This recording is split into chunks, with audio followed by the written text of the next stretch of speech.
Okay.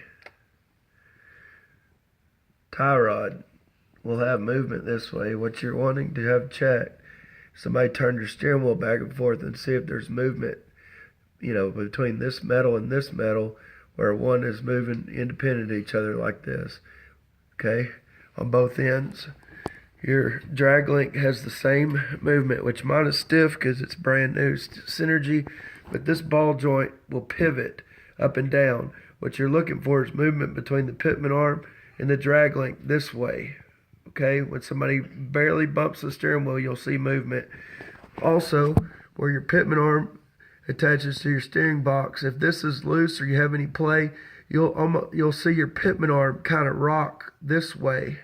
There's movement in it. It may not be very noticeable, but if you see this in relation to the nut, a movement up and down on either side, then you've got play there. Okay? Daddy? Your track bar, 1 second, sweetie.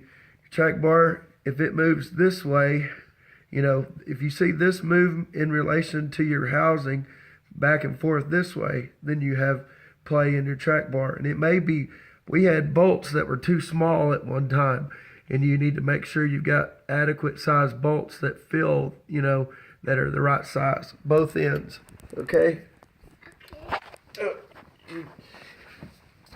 On this end, same deal. Track bar mounts, you want to look and see if the metal is moving back and forth in relation to the mount. And I have a flip kit on here, but yours will be on the bottom. And you look at the steering knuckle right here, see if there's movement between this and the drag link. Same thing down here with the tie rod. That's pretty much it. The only other place you can have any movement is in your control arms. Under here where you got control arms mounted front and back. You want to, I don't know really an easy way of checking that other than maybe putting it in drive and holding the brake, seeing if there's a little bit of play, movement. Put it in reverse while you're holding the brake.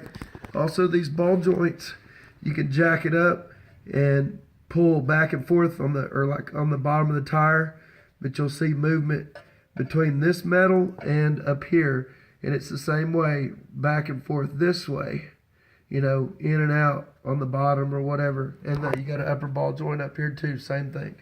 If there's movement anywhere, it can cause death wobble.